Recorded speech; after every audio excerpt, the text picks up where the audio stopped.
Hello, everyone, and welcome back to the Floriette Pika podcast. Honestly, we've got a very special guest. He's a Brownlow medalist, of the 2000 Brownlow medalist, former Collingwood player, legend in all respects at both clubs he played at, Shane Woewodin. Thanks for joining us today, and how is your morning going so far?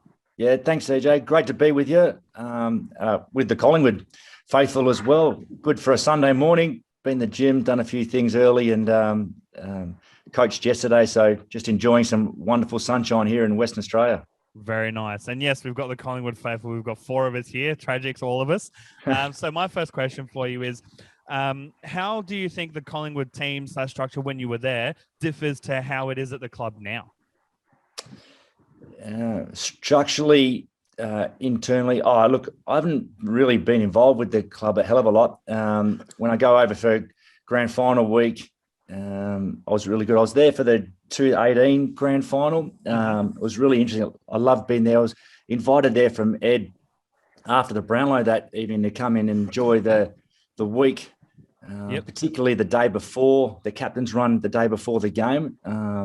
Invited with some past players and get to watch training and get in the inner sanctum again, which was great. Ed's been terrific like that. You know, the moment I walked into the club, start of 2003, all the way through, formed great friendships and relationships with Ed and the entire crew. So it was good to be back. I hadn't been back for such a long period of time, and a bit harder when you're living in the West. But culturally, hadn't like it changed. It was just some familiar faces, which was great to see. And I hadn't spoken to her for a very long time. So it was just good to be invited back now. And it looks like now with Fly McRae in charge and Leper in the fold and the playing group looks like they're up and about and enjoying their footy and playing a real exciting brand. So, it's good to see the club in good shape, which it always has been, really, hasn't it? Yeah. Great people, had some success. Pretty unlucky in 18. I thought they were probably the one that let slip, unfortunately, but just couldn't quite get it done. Still stings for me. I can't speak on behalf of the others, but it definitely stings. Yeah. What was it like being around the media when Strawny was being filmed? Yeah, well, it was big when I was at the club, wasn't it? And Strawny was around a hell of a lot. Blonde hair, fake tan. It's going, there's a bit of me about that one or two, I reckon. So with the blonde and the solarium tans. Yep. It was great for the club, isn't it? Yeah, I love great it. Advertisement for the black and white and putting it out there and being the big brand it is too. So he's a good man, Pete. Awesome. And obviously at the club, you were there when some of the Rat Pack was there as well, Diadak and all that. So who was the team Pest in particular? Team Pest. There's a few around, no doubt. There was a few around at the time. Eddie Johnson, on occasions, had to deal with. There was Swanee. It was probably more the quiet ones. I reckon Benny Johnson was a little bit of a rat bag, I reckon, at that time too, and getting under the gun. And any memorable pranks that you either had happen to you or that you remember in particular? Pranking, not off the top of my head, really. It was just fun to be around. Yeah. It took me a little time to settle into the place initially after having gone through the trade and whatnot. Mm-hmm. But yeah, a lot of fun. Playing group was exceptional. Had a lot of fun with them and how they accepted me into the fold and the relationships we built together for a long time and still speak to now. We've formed great relationships at the time. And, I just started having kids then when I rocked up to the club. So, and the partners and the wives were good friends with Diane and our kids really grew up early in the stages of Collingwood. So they were formerly with the black and white then. Yeah, wow. That's awesome. And obviously we'll touch on Taj being drafted later on in the interview. But congratulations on my behalf for that, for having the father-son draft happen, which would have been amazing for you. And my last question for you, and then I'll pass it off to Keezy, is looking back on your career, what's your personal highlight? Personal highlight? Well, it's certainly been trumped, and we'll speak about it. We've certainly been trumped by Taj's efforts to be drafted. I can't go past the two grand finals. Yep. I reached the summit, or we reached the summit in two clubs, which was fantastic, and they're hard to get to. It's a marathon of a season. It's hard work. Unfortunately, I couldn't put the flag in the ground on the summit, with the exception to get the medal, and I'd hand everything back for a premiership medallion. But those two grand finals and achieving that with two two unbelievable footy clubs, very proud of. There's the individual accolades that come along the way, but we don't play for that. It's purely. I was only thinking about it yesterday too. The moment I worked hard for every year and every morning I got up to work was the moment is when you receive your medallion on the dais, and then the final part of it is when the playing group are all on the dais together, enjoying that 10 or 15 seconds of just euphoria. That's what I got up every day to try and to achieve, and unfortunately couldn't get there. But I'm very proud of the fact of we're able to play in two grand finals and on the biggest day and the biggest stage. But that would be the highlight for me. Okay, that's awesome. Honestly, it's really awesome to hear that, because I wouldn't put it past you to say, my Brownlow, but for you to say that the team effort, like as a lot of people say, it's not just the 4 to 5 months of the playing season. It's literally 12-month gig trying to get that premiership. So honestly, that's amazing to hear. I'll pass it off to Keezy for his questions for you. Take it away, mate. No worries. Thanks, CJ. G'day, Shane. How you going? Good, Keezy. I just wanted to touch. Yeah, good, mate. Good. I at work, unfortunately, but as good as can be on. As you can well tell, I don't wear this around the streets every day. I just wanted to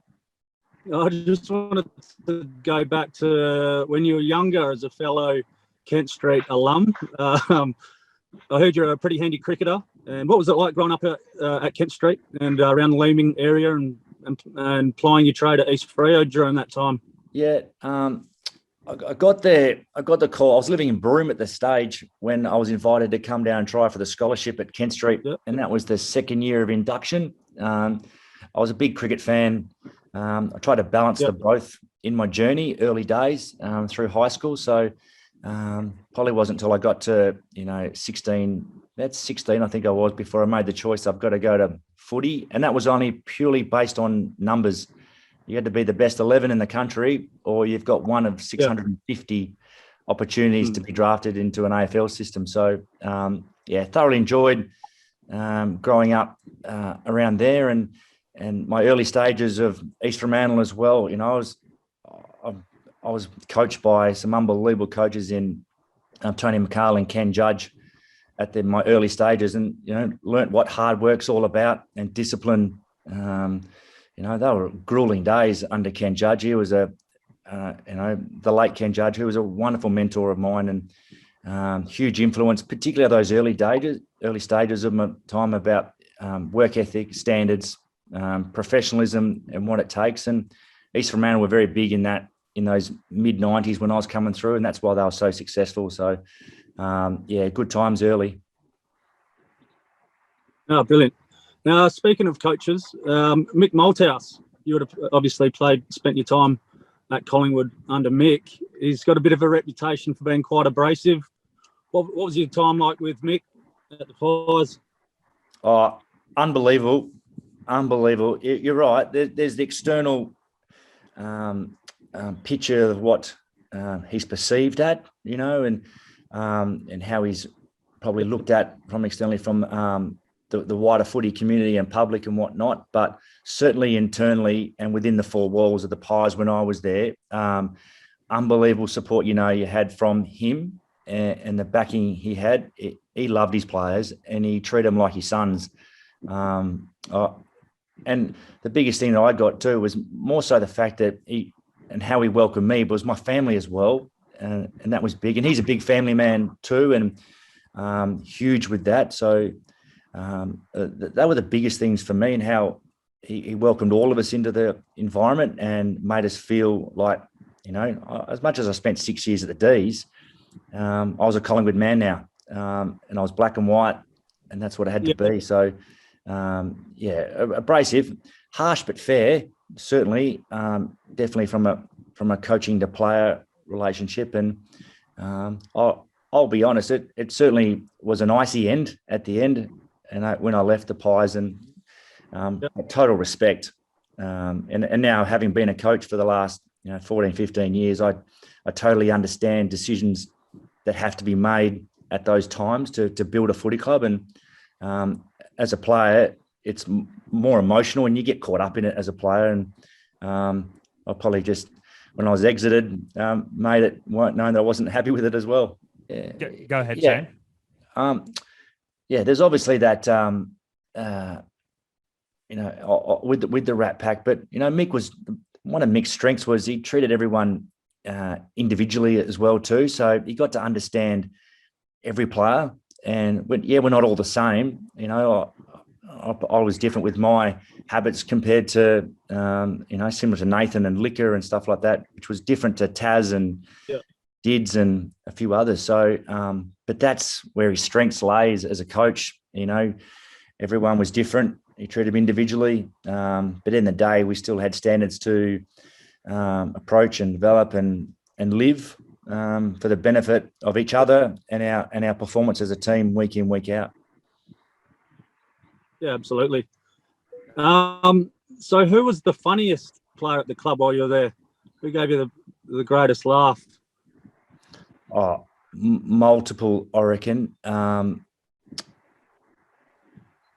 All in different ways. Choose from, I reckon. Yeah, there were so many, such a long time ago too, and they all had different traits. For the seniority, Scotty Burns. Although he could be a pest too. There's another one. The way he was, but a really great leader. I thought Benny Johnson was funny. Dids had his moments.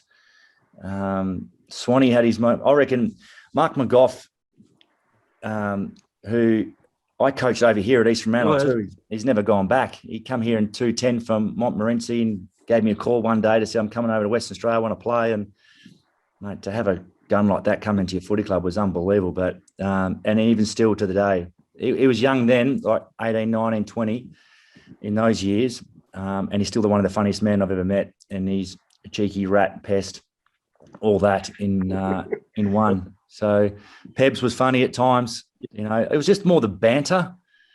There was nothing was personal. Everything was off limits, and it was just good banter and good conversation to be had. Do you find that at most footy clubs, or just I think it's the key ingredient to success, having that sort of banter and that bond? Absolutely. So Absolutely. Yeah. My last question is, and I don't want to get anyone into trouble here. I don't want anyone to get in the shit. But do you have any good Mad Monday stories or end of season trip stories that you can share with us that doesn't get anyone in trouble? Yeah, no. Back then it was a lot more of a thing. Yeah, they were certainly big. It was, when I first arrived on the AFL scene, at Melbourne, we were led by Gary Lyon, Todd Viney, the Lovitts. I got to play with some superstars of the game, and certainly when I arrived into the system, Mad Mondays and footy trips were high on the agenda, a very important piece of the calendar. And if you didn't go, you were certainly told about it. So that was the greatest thing. At Melbourne, it was a huge tradition. 40 guys on a footy trip all over the world, but well organised. They probably, and as my time through my career went, they weren't as big, because of probably history and behaviour and stuff like that. So they were certainly put on the back burner. And even Mad Mondays wasn't a real big thing when I got to the Pies. I remember I had to organise one in my second year with Brodie Holland, I think, because it wasn't a big one in 2003.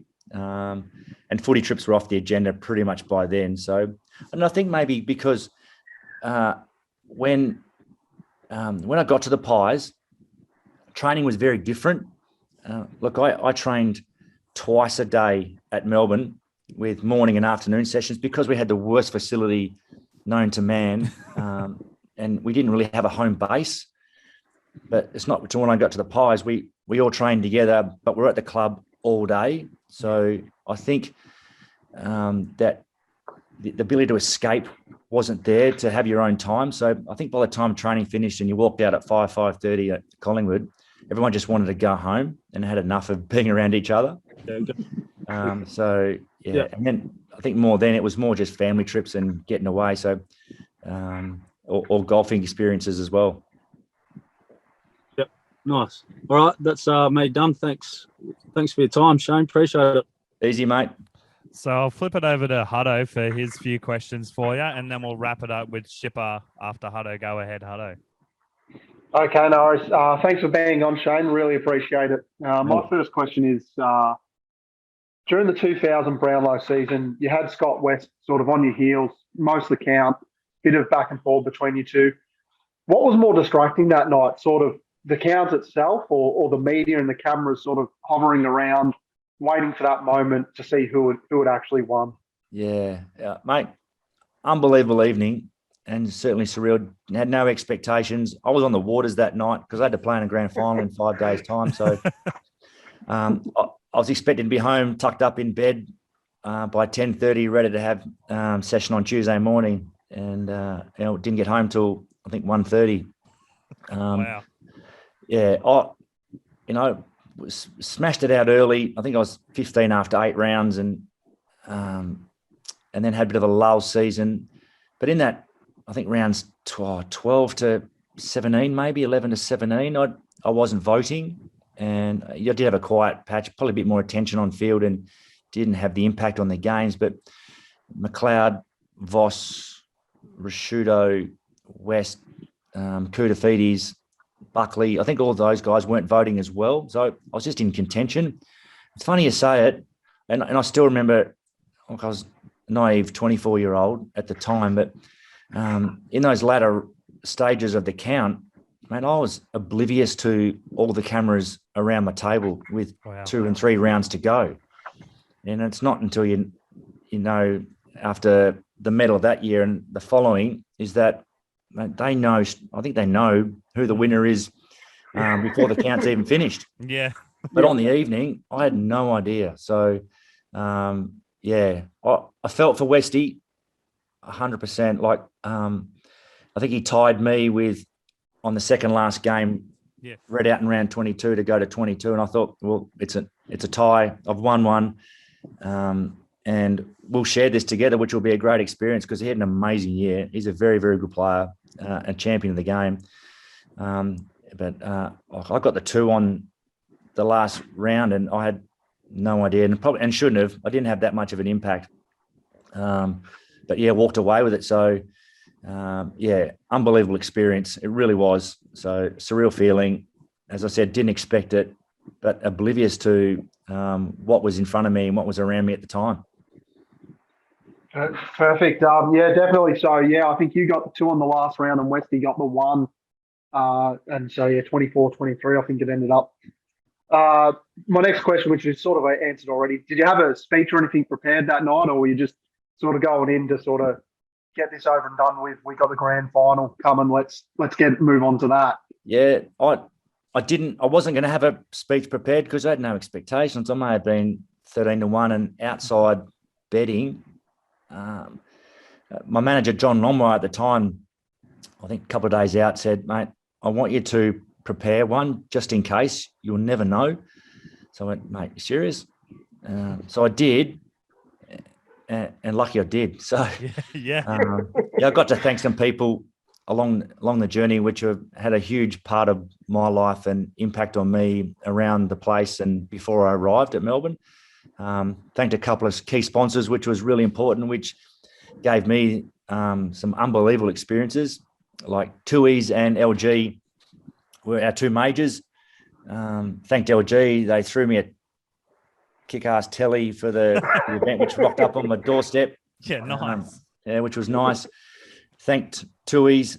Good story with Tui's. They, at the time, they looked on my bio, and and said, well, we can't lob a pallet of beer on your front doorstep. You're not a big drinker, but we do see that the 100 metres men's final is something that you love to see. So they threw us a week up at Sydney to watch the athletic finals in the Olympics that year. So wow. all awesome. expenses paid. So yeah, unbelievable experience to be there for the 100 finals and watch it live, and something I'll never ever forget. Yeah, definitely. I mean, you can never complain about free stuff. No, absolutely. I know I'm a fan. So obviously, you played for pretty two highly regarded coaches throughout your career, being Neil and Mick. Who did you find it was the hardest to get comfortable with, sort of early on in those 10 years at both clubs? Yeah, good question. Yeah, Neil was my third coach at Melbourne in the space of 12 months. You know, Barmy got sacked in round 10 in my first year. Hutchie took over for 8 or so weeks, and then Dennis come along in 98 in my second year.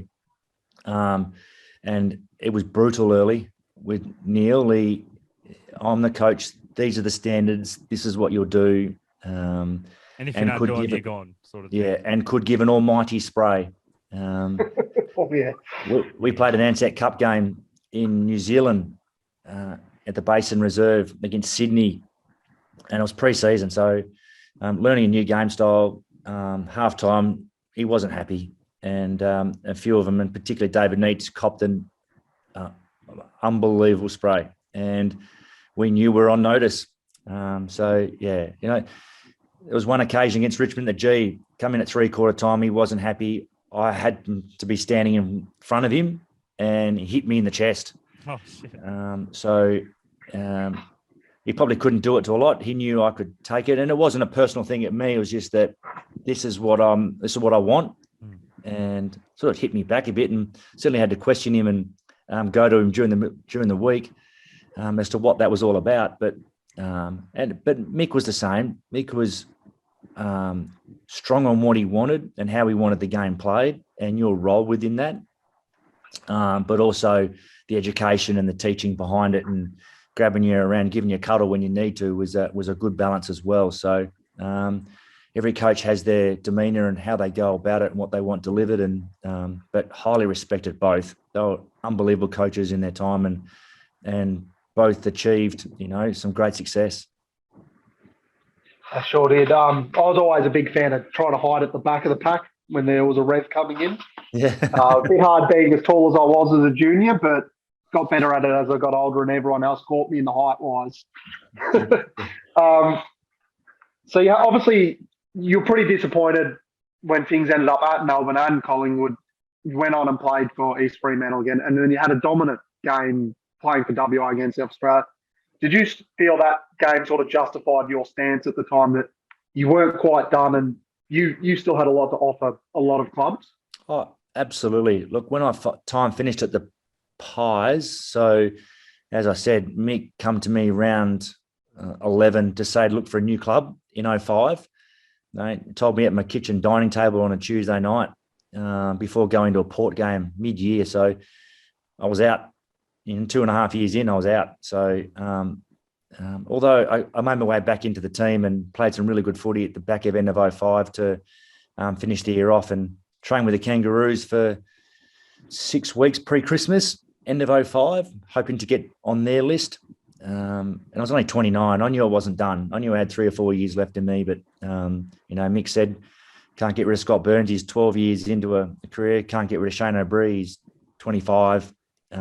You're 29, you're in that bracket. As I said, there's the list management decisions they make. You know, next draft, and they get rid of me and a couple of others, and they get pick 2, pick 5, get Pendlebury and Thomas, win a flag in 5 years' time. So you understand the decisions. But 29, I had a conversation with Al Clarkson at the end of that year. He goes, "You're my best 22 if you come to here at Hawthorn, but I've promised our club and our members that we're going kids." So there was a big stage back in the mid-noughties about youth and playing kids, and 29 and 30 and birth certificates were out the door. So whereas now, mature age and 29, 30, you'd find yourself on a list pretty quickly, I reckon, which is unfortunate. But So, yeah, I came back to Western Australia to play for Eastern Manor with all intention purposes to be on a list at 30.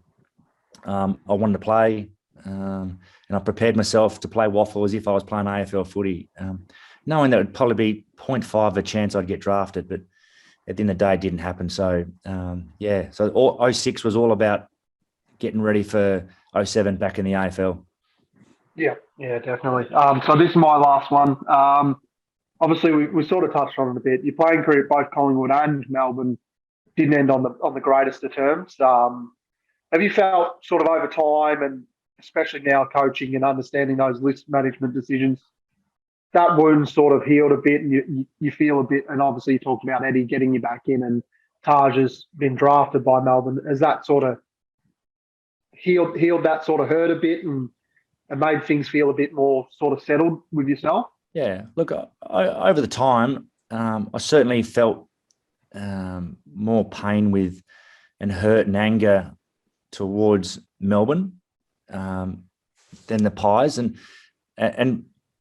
over that time, it's just purely because I've been coaching and so I understood the emotional side of things and how decisions have to be made at the end of your career and how you got to build footy clubs. So my final 2 years at Collingwood was, I think we finished 14th in 04. I'd come second in the Copeland. And then I think 05 we finished last, if I recall. So big decisions had to be made. Mick was, I think, fighting for his job, I reckon at the time, and it had to be seen to be making decisions. That's how I saw it anyway. So, although I was emotional, angry, and you get over it, I just felt my exit out of Melbourne in that trade period was the worst. But that took me absolute years to get over it. It probably wasn't until I finished at Brisbane in my coaching stint there. So we're talking 2017, 2018 before I had 2018 probably, before I had a conversation with Neil Danaher. Wow. Where all cards on the table, everything explained and spoken about. That's how long it took. So, wow. Yeah. Hutto, if you don't mind me interjecting, because I did read, obviously we all did our research as best we could and all that. I read that you found out about the trade while on holiday in the off season. Yeah. Like I'm not going to bring up, sore wounds or anything, but is that part of the story true that you did find out when you're on holiday? Yeah, I had it's end of 02. So 02, we were in Bali for a footy trip, and one happy hour night with all the boys. There was some whispers and phone calls and things going around that things were happening. So, which happens, and things get back to players, and whilst you're overseas and whatnot. So, sort of got on the blower and just to touch base with back home to see how things are travelling. And I had a phone call with Neil Danaher to say, well, let's have a conversation with yourself when you get back. And I had 24 hours back in Melbourne before I had to go to Mauritius and Africa with my fiance at the time for just a family trip. Yep. And I had Neil in my lounge room, and we had a conversation for a few hours and just talking about a few other things and what was going on. And he just tried to put all that rumour innuendo to bed, and it was still lingering around. But it was more about, can you give us some financial help? This is what's happening. I said, yeah, no problem. Let's do this. Shook hands. Said we'll see you in pre-season in 2 or 3 weeks. And as I said, I've never stepped back in the footy club ever again after that. It was so I was in Mauritius when it all went down, and through the trade period, manager was here. I was over there trying to get it done, having phone call and conversations with Melbourne, and then all of a sudden, Barm, Maguire, Malthouse, Buckley, Burns all pick up the phone, and because they got wind of it, this potentially happening, and I was at the Pies within a week. Wow. I mean, it's kind of a blessing for us as Collingwood fans seeing you go to the club, but obviously a lot of heartache went into it for you during the time, as you said, up until 2018, that it took that time to heal. But we won't cover any more of that for you, and we'll pass it over to Shipper with his questions to finish off the interview. Easy. All right. Yeah, thanks for joining us, Shane. It's a pleasure to speak to you.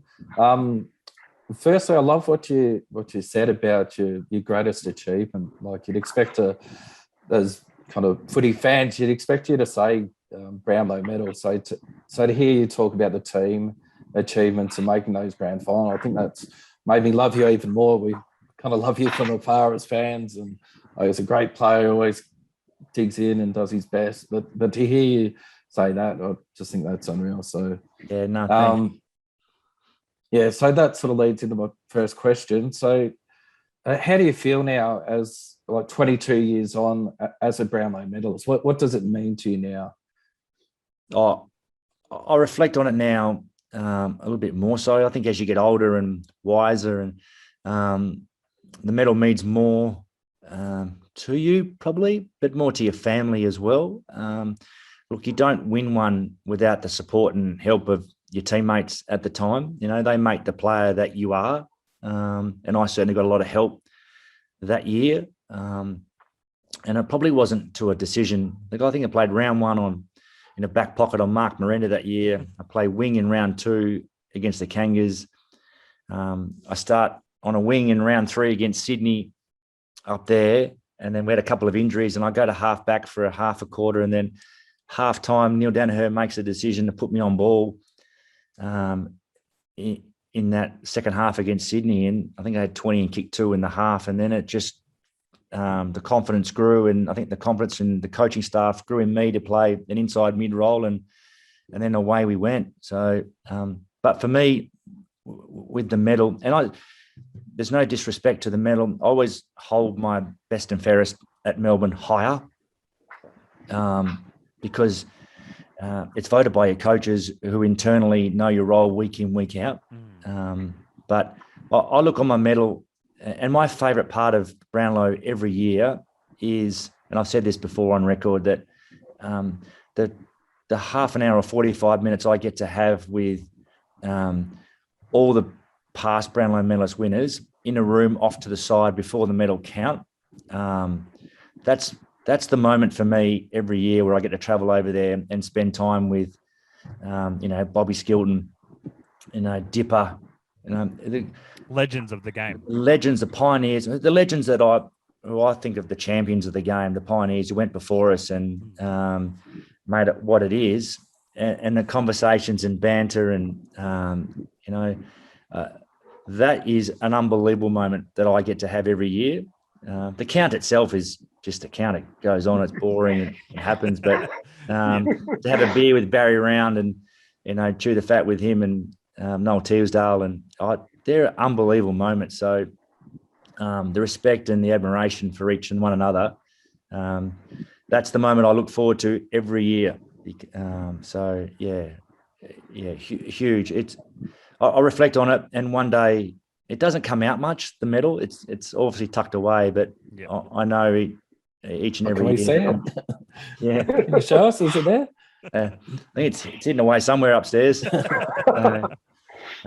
not on show. It's something you don't get out a hell of a lot. It's not what it's about. It's if someone asks for it and wants to see it, and you do it. But as I said, on reflection, and I look forward to it every year. Unfortunately, we haven't had that with COVID and the ability to get over and travel. So hopefully this year it's back on the agenda, and I get to have those chats and conversations again.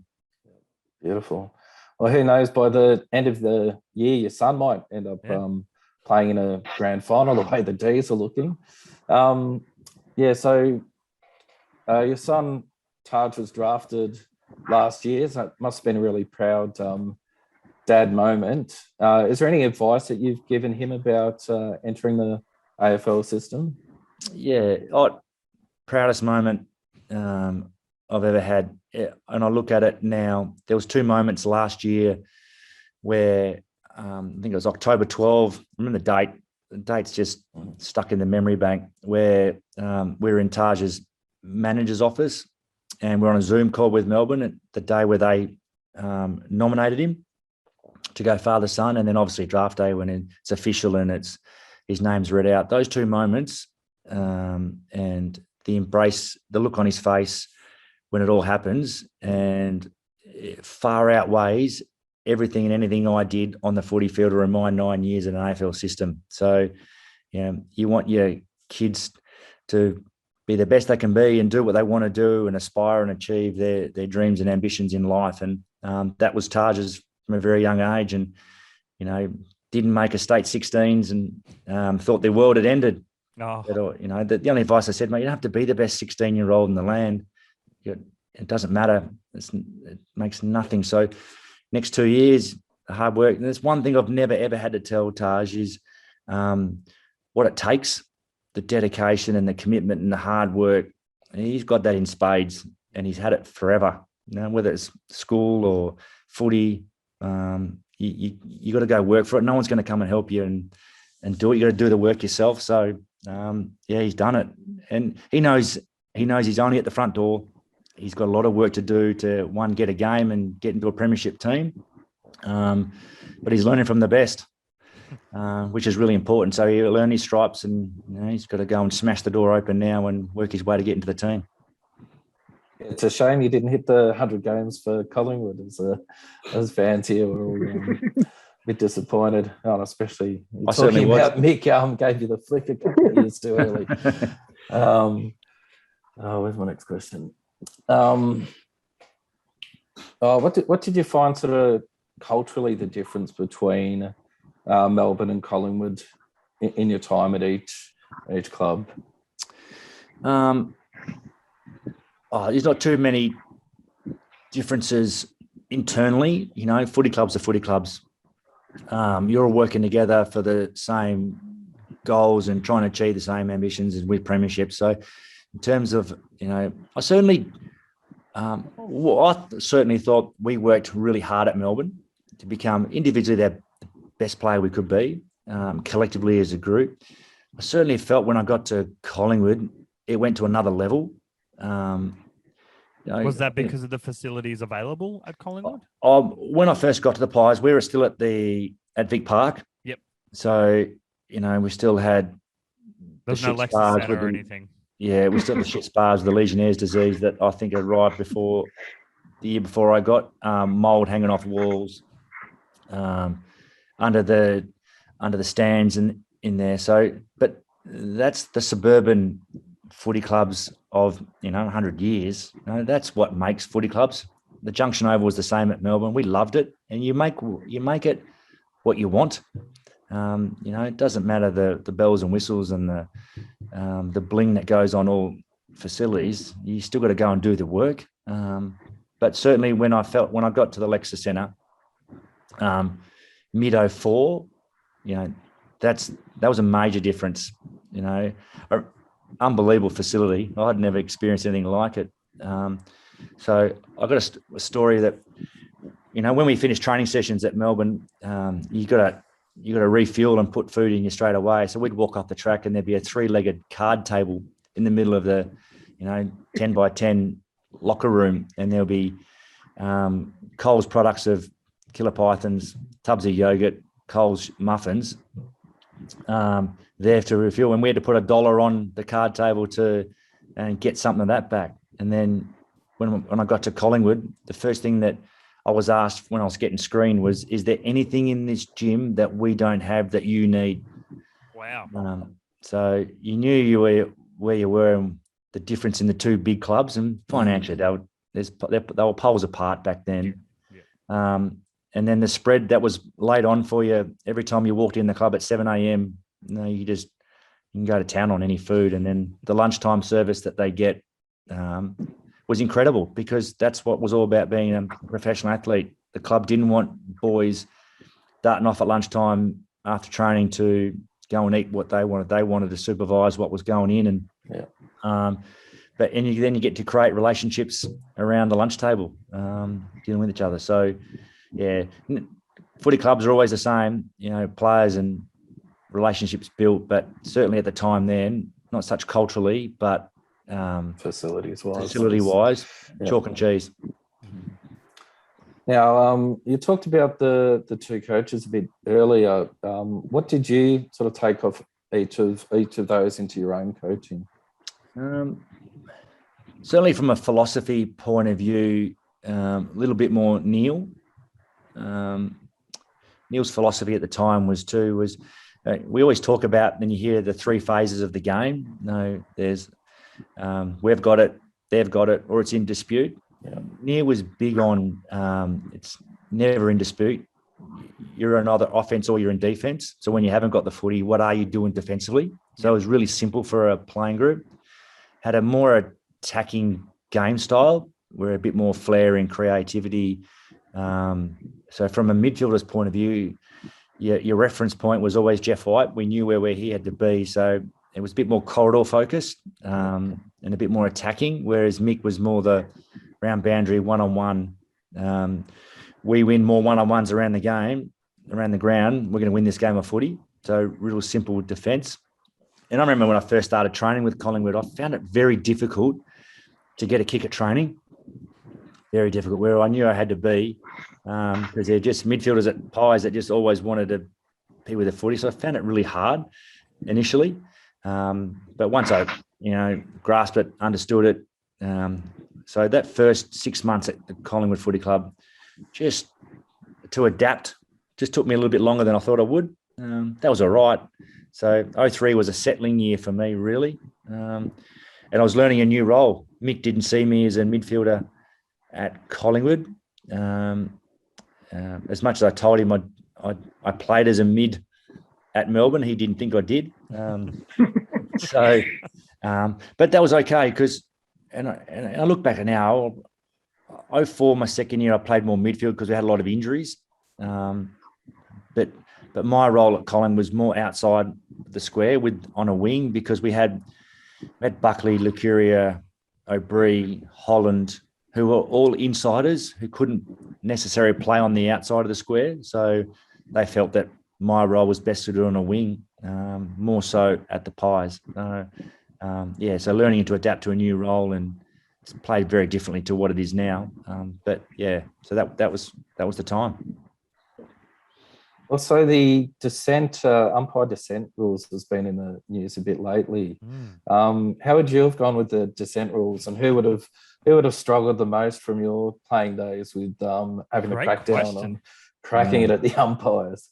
Yeah, I certainly made it aware on a few occasions, and all levels. Melbourne, Pies. My final year to East Fremantle, I reckon I was horrendous on the field. When you're coming to an end, your body's no good. You're not playing the way that you want to play and have the impact you do. And I gave almighty sprays, and it's very disrespectful. And I would have had a lot of 50s paid against me. It's a strange rule, because it's an emotional game as a player, and you get caught up in the moments all the time. And with holding back the frustration and anger. And I agree with the disrespectful, because Taj umpired juniors when he was coming through the ranks as a young kid. So I'd always go and watch him, supervise him, and see how he's going. But more so also to sit on the sidelines, and if he's copping any bad behaviour from parents on the sidelines, I'd made it well known that I'd be having a go and walking over there just to make sure he's okay. Because that's where it comes from.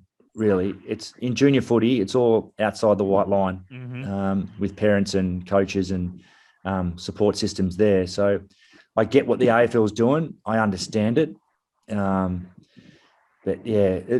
frustration where it's arms up and there's no disrespect towards umpers. That's the bit I don't understand. I reckon we could sort of soften that a bit. There's a bit where it's like, what are you doing it for? That's not dissent, in my opinion. No. So if it's language and real anger and real towards the umpire, absolutely. Absolutely. Pay the 50, because we're right. And there is a shortage of umpires in community footy and how we're growing the game. And we are role models, and we do set the scene for what's coming from the grassroots. So I fully agree with how it's all going, just how it's controlled and monitored, and the level of dissent is a bit grey. Yeah. I personally, I think you'd be pretty naive to think it was just going to work straight away. I think there were always going to be hiccups with what's the line. So that's just it's the hardest. It's the hardest game in the world to officiate. Yes, the hardest. 360 things going around, umpire fatigue, making decisions seen the littlest hold, or not picking that throw up or whatever it is. But then we continually change the rules and interpretations every year for You got to them. adapt to it, not just the players, but the coaches, the umps. Let the game settle, let it evolve itself. It'll work itself out in time, and because coaches will be coaches, they'll manipulate things the way they want it to, and how they find do a way. They find a way. They always do, and that's why they then changed the rule. They're smart. Coaches know how to coach for a reason. Absolutely. Hutto, mate, do you have any last questions before I finish it off with Shipper? Actually, just hearing that Taj was an umpire, my oldest son is looking into getting into umpiring while he's playing as well. What advice would you have for like a younger kid who wants to umpire and sort of how to take some of that? And it can be pretty bad. I played at Springvale as a kid, and it was pretty bad there. It can be pretty bad sometimes. Some parents are a little bit too intense. Yeah, absolutely. And one of my passions is coach education and getting down to footy clubs and junior clubs. I still do it. And I'll have a couple of clubs this year too where I coach the coaches, and those coaches' responsibilities early on in pre-season to grab their parent groups and lay the law down, set the scene for what his expectations are on the parent group is really, really important, I reckon. And any dissent in behaviour it's not allowed. So, and there's penalties that should be put towards it. So I encourage all kids to get into umpiring. I reckon it's a great way to learn the game. Definitely. And not necessarily learn how to officiate it, but what you see and what you notice on footy fields. Just do better. To play when they're playing, how they grow up in the game and learning the rules and what's required and what you can do, and just seeing the game from a different perspective. I thought Taj learned a lot in those couple of years he did it, and it's good pocket money for him as well.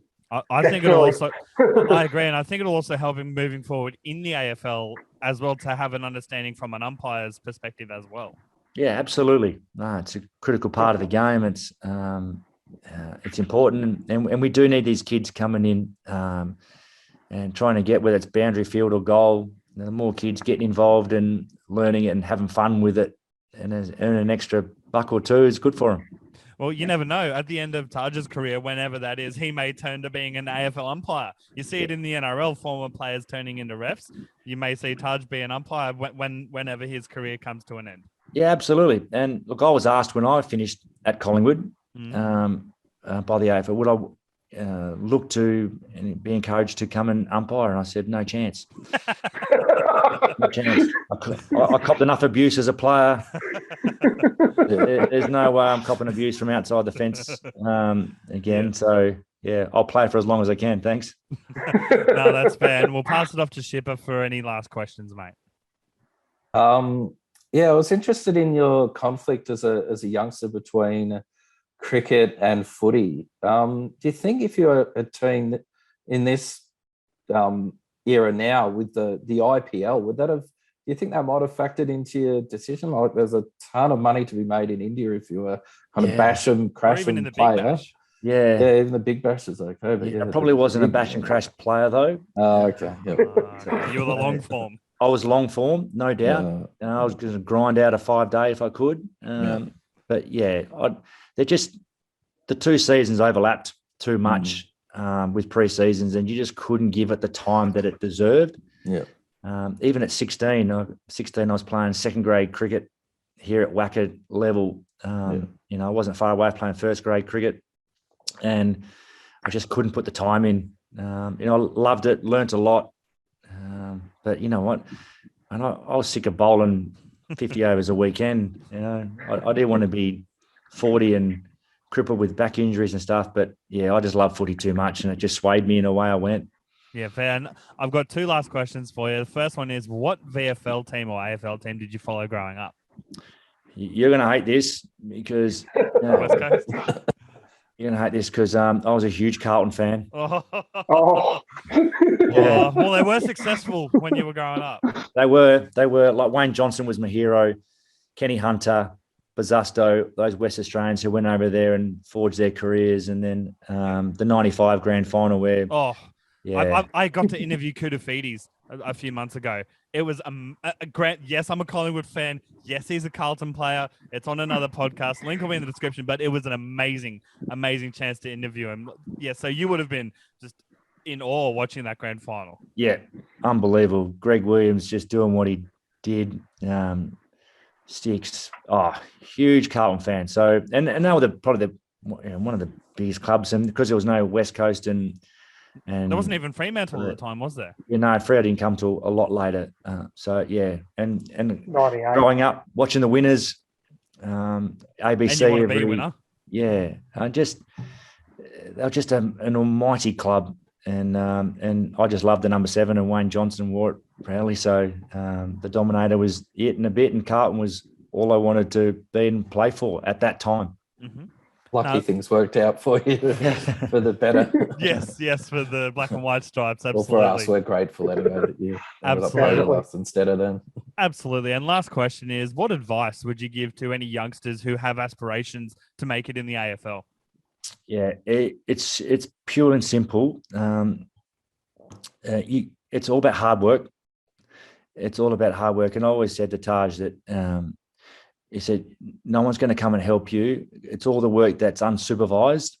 That's really important. Extras. And working on your game. There's so many things to work on your game, which is really difficult as a young kid. And the big thing that I worked with Taj since he was probably 14, 15 is that we had a question is, well, what are your weapons? What's your weapons that you're going to work on that's going to stand you above anyone else and separate you from the others? So for the last 2 years before his draft, we went really hard to work on those couple of things because you can't be elite at everything. So that was the big thing that we did. And even when young kids I'm coaching now is there's some technical things that you've got to be good at, but the two weapons that you've got to better bring, if it's aspirational that you want to play AFL footy, what are those two things going to be? And then as time goes on, we'll bridge the gap with the other things. But work ethic, and working hard to be the best. That's what stands anyone above anyone. Talent alone is never enough. I was about to say hard work beats talent when talent doesn't work. Absolutely. Yep. So, and that secret hasn't changed for eternity. It's been there forever, and it will continue to be there. And like, there's no. That's why Scott Pendlebury is a superstar. Absolutely. A genuine bona fide superstar will go down as a Hall of Famer because, and he's still at this age, preparing himself to be the best he possibly can be every year. And he rocks up every single season in the best shape of his life. And the stories you read now and what you read, that's why they're multiple Copeland Trophy winners, premiership players, all Australians, because they're the ones that work the hardest.